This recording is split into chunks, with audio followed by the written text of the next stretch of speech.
Swastiastu. Hello, good morning student. Apa kabarnya hari ini? Semoga selalu dalam keadaan yang sehat dan juga berbahagia ya. Nah, hari ini kita akan belajar kembali tentang catur pramana. Nah, sebelum kita belajar, kita akan berdoa bersama, yaitu melantunkan Saraswati Puja.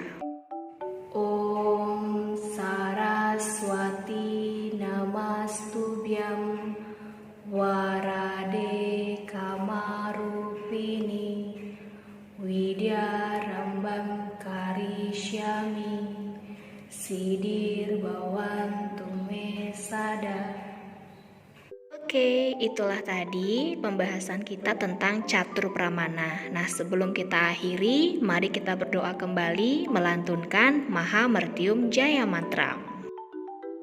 Hari ini kita akan kembali membahas tentang catur pramana, di mana dalam pertemuan sebelumnya kita sudah pernah membahas tentang asal mula dari catur pramana dan juga bagian-bagian dari catur pramana.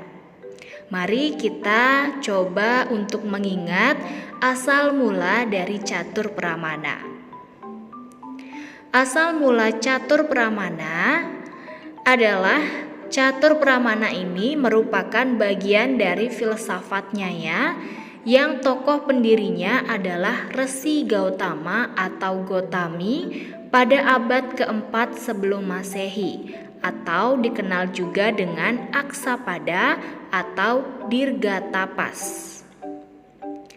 Catur pramana berasal dari kata catur yang artinya empat dan pramana artinya cara, jalan, alat, atau ukuran.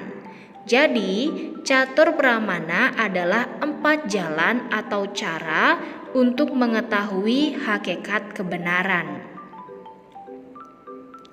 Bagian-bagian dari catur pramana.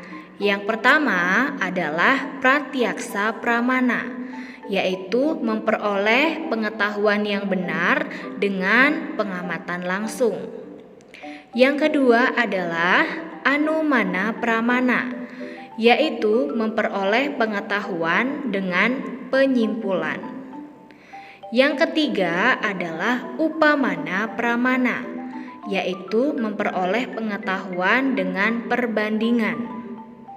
Yang keempat adalah sabda atau agama pramana, yang artinya memperoleh pengetahuan dari kitab suci dan juga penyaksian orang suci. Nah, hari ini kita akan membahas tentang pratyaksa pramana. Pratyaksa pramana ialah tentang pengamatan secara langsung melalui panca indera dengan objek yang diamati sehingga memberi pengetahuan tentang objek-objek sesuai dengan keadaannya. Yang dimana pratyaksa pramana ini terdiri dari dua tingkat pengamatan, yaitu yang pertama adalah nirwikalpa pratyaksa, pengamatan yang tidak ditentukan, pengamatan terhadap suatu objek tanpa penilaian, tanpa asosiasi dengan suatu objek. Yang kedua adalah sawikalpa pratyaksa, pengamatan yang ditentukan atau dibeda-bedakan.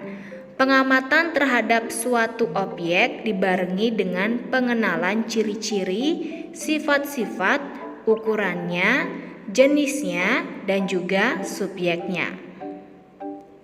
Nah, hari ini kita akan langsung mencari tahu tentang contoh pengamatan nirwikalpa pratyaksa.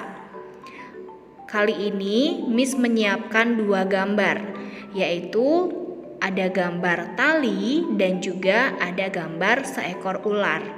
Nah, jika kita lihat, apakah anak-anak bisa mengetahui persamaan dan juga perbedaan dari dua gambar tersebut?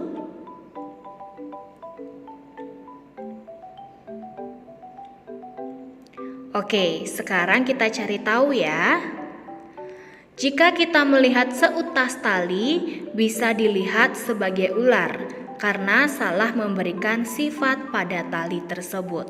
Nah, itu artinya jika suatu saat kita melihat ada seutas tali yang tanpa kita amati dengan baik dan kita mengira bahwa tali tersebut adalah seekor ular. Begitu juga sebaliknya. Jika saat kita tidak mengamati dengan baik bahwa seekor ular ternyata hanyalah seutas tali. Nah, saat seperti ini disebut dengan nirwikalpa pratyaksa, yaitu pengamatan langsung dengan panca indera, yaitu dengan mata atau penglihatan. Jadi, dalam nirwikalpa pratyaksa ini kita tidak mengamati dengan baik, kita hanya melihat sepintas saja. Nah, selanjutnya adalah tentang sawikalpa pratyaksa. Di sini Miss Wiwi juga sudah menyiapkan satu buah gambar, yaitu gambar satu buah pohon. Nah, pertanyaannya adalah kita akan mengamati pohon tersebut. Kita lihat dengan seksama, lalu pertanyaan akan muncul. Apakah pohon itu berbuah? Apakah pohon itu tinggi? Dan apakah pohon itu daunnya lebat? Nah, jadi kita akan lihat di pertanyaan pertama, apakah pohon itu berbuah? Jawabannya tidak, betul. Apakah pohon itu tinggi? Jawabannya ya, tinggi. Nah, ketiga pertanyaannya, apakah pohon itu daunnya lebat? Ya, pohon itu daunnya lebat. Jadi, saat kita mengamati suatu objek atau suatu benda, bahkan makhluk hidup, kita akan mengamatinya dengan seksama, dengan melihat tingginya, dengan melihat daunnya, dengan melihat apakah dia berbuah atau tidak, dengan melihat dia apakah dia ini memiliki yang namanya sebuah ciri khas. Itu semua dilihat dengan seksama oleh semua panca indera kita, dari mulai penglihatan, pendengaran, bahkan kita juga bisa merabanya. Sama seperti contoh selanjutnya, ini juga masih tentang contoh sawikalpa pratyaksa. Miss menampilkan satu buah benda yang sering kita temui, yaitu meja, betul. Nah, saat kita mengamati meja ini akan muncul pertanyaan juga. Pertanyaannya apa? Yang pertama, apakah meja ini memiliki 4 kaki? Apakah warna meja ini? Dan apakah meja ini tinggi? Nah, jadi kita cari tahu jawabannya.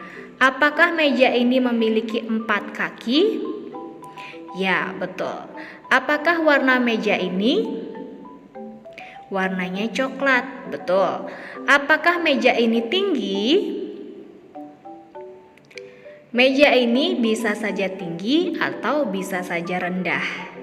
Itu sesuai dengan pengamatan kita secara langsung. Jadi, itu artinya perbedaan dari nirwikalpa dan juga sawikalpa itu sangat berbeda ya. Kalau kita mengamati objek secara langsung, dengan nirwikalpa pratyaksa kita tidak memperhatikan apakah bagaimana bentuknya, bagaimana ukurannya, kita hanya melihat sepintas saja. Namun jika kita melakukan pengamatan dengan sawikalpa pratyaksa, tentu kita akan mengamati benda tersebut dengan sangat-sangat detail.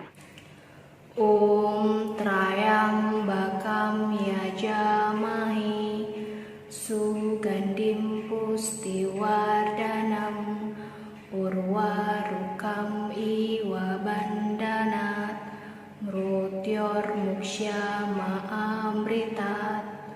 Om Santi Santi Santi Om. See you next week students. Jangan lupa untuk selalu menjaga kebersihan dan juga kesehatan ya. Goodbye.